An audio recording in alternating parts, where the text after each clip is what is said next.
Assalamualaikum warahmatullahi wabarakatuh. Selamat malam, Ibu dosen dan teman-teman lainnya yang berbahagia. Pertama-tama, marilah kita panjatkan puji syukur kepada Allah Subhanahu wa Ta'ala karena telah memberikan rahmat kesehatan dan keselamatan sehingga kita dapat berkumpul di Zoom kali ini. Adapun topik yang akan kami bahas adalah studi hadis Nabi. Perkenalkan, nama saya Mariatul Nur Afifah yang bertugas sebagai moderator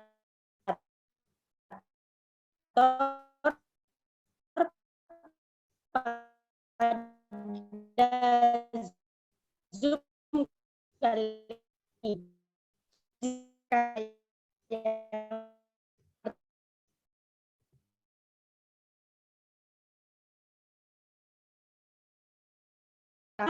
Nahdiatul Fitriah, yang kedua materi pertama. Di sini saya akan menjelaskan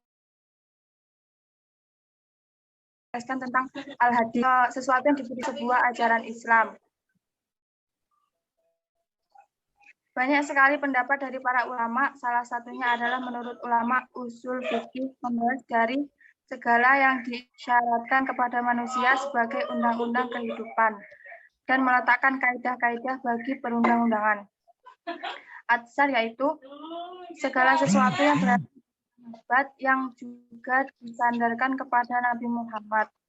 Sedangkan menurut ulama Khurasan, atsar untuk mauquf atau yang disandarkan pada sahabat Nabi dan khobar untuk marfu atau disandarkan pada Nabi Muhammad. Hadis qudsi yaitu sebagai berita dari Allah kepada nabinya melalui ilham atau mimpi. Kemudian Rasulullah menyampaikan hal itu dengan ungkapan beliau sendiri. Fungsi hadis terhadap Al-Quran ada 4, yaitu 1. Bayan at-takrir atau memperjelas isi Al-Quran. 2. Bayan at-tafsir atau menafsir isi Al-Quran. 3. Bayan at-tarshi atau memberi kepastian hukum Islam yang tidak ada dalam Al-Quran. 4. Bayan nasak atau mengganti ketentuan terdahulu. Sekian penjelasan dari saya. Baiklah, materi yang selanjutnya akan disampaikan oleh Muhammad Wildan Saroni. Waktu dan tempat kami persilahkan. Bismillahirrahmanirrahim. Assalamualaikum warahmatullahi wabarakatuh. Saya Muhammad Wildan Saroni akan menjelaskan materi sejarah pembukuan hadis. Pertama, pada masa abad pertama, sahabat Rasulullah yang bernama Umar bin Khattab ketika itu mempunyai ide dan pendapat untuk mengumpulkan dan menulis hadis. Tetapi ide tersebut diurungkan karena takut terganggu perhatiannya dalam mempelajari Al-Quran. Selanjutnya, pembukuan hadis terbentuk pada pemerintahan Khalifah Umar bin Abdul Aziz yang dinobatkan pada akhir abad pertama, yaitu sekitar 99 Hijriah. Setelah berjalannya waktu, para perawi hadis semakin lama semakin sedikit disebabkan karena banyaknya perawi yang meninggal dunia akibat peperangan. Umar bin Abdul Aziz, beliau mengirimkan surat kepada gubernur Madinah. Selain itu, beliau juga mengirim surat kepada gubernur lain dan juga mengirim surat kepada para ulama dan salah satunya adalah Syihab Az-Zuri. Setelah generasi Az-Zuri dilanjutkan oleh Ibnu Juraiji dan masih banyak lagi ulama lainnya. Tetapi pembukuan tersebut belum begitu sempurna. Dan sejak itulah tampak upaya gerakan sejarah aktif untuk membukukan ilmu, pengetahuan, dan termasuk pembukuan hadis tersebut. Salah satu kitab yang terkenal pada masa itu adalah Al-Mutawatta oleh Imam Malik dan Al-Musnad oleh Imam Syafi'i dan masih banyak lagi. Demikian presentasi saya. Assalamualaikum warahmatullahi wabarakatuh. Baiklah, materi yang selanjutnya akan saya jelaskan, yaitu tentang model-model penelitian hadis. Yang pertama yaitu model dari H.M. Quraish Shihab. Dalam bukunya yang berjudul Membumikan Al-Quran, Quraish Shihab meneliti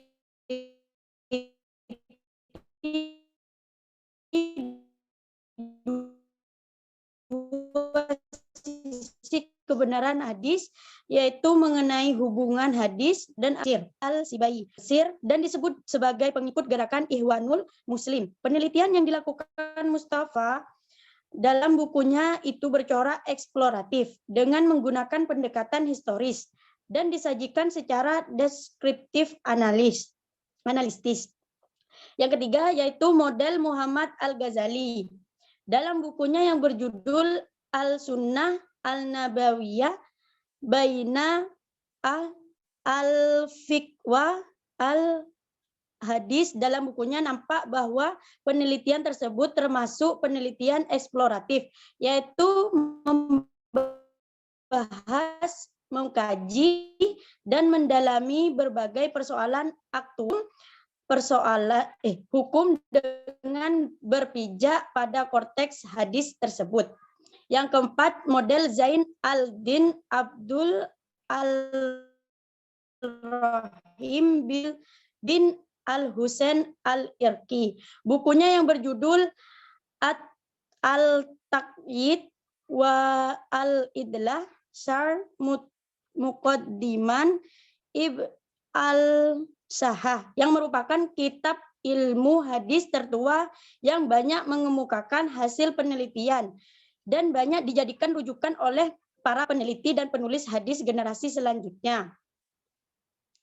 Materi yang selanjutnya akan dijelaskan oleh rekan saya yang bernama Muhammad Afifuddin. Waktu dan tempat kami persilahkan.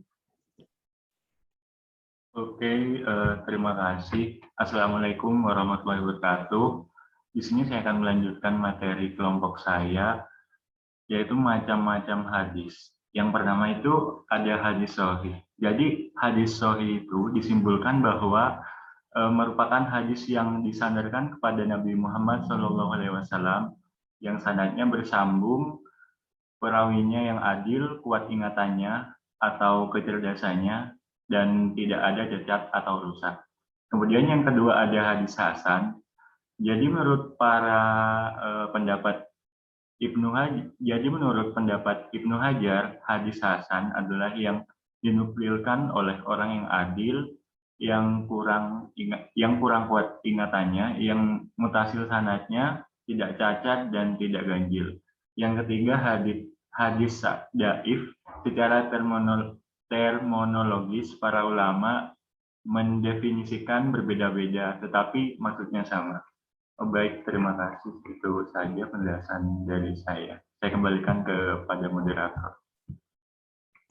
Baiklah, materi yang terakhir setelah disampaikan, di sini dapat disimpulkan bahwa hadis menurut bahasa merupakan hal baru menunjukkan sesuatu yang dekat atau waktu yang singkat, atau sesuatu yang diberitakan, diperbincangkan, dan dipindahkan dari seorang kepada orang lain. Hadis menurut istilah hal-hal yang datang dari Rasulullah SAW, baik dari ucapan, perbuatan, atau perkataan. Fungsi utama hadis adalah sebagai penyangga Al-Quran atau penjelas Al-Quran. Dari segi sejarah, pembukuannya memiliki waktu yang tidak singkat dan tidak mudah untuk mengumpulkan hadis-hadis lainnya. Model penelitiannya dari para ahli sejarah hadis pun banyak macamnya. Sekian presentasi dari kelompok kami. Kurang lebihnya mohon maaf. Wassalamualaikum warahmatullahi wabarakatuh.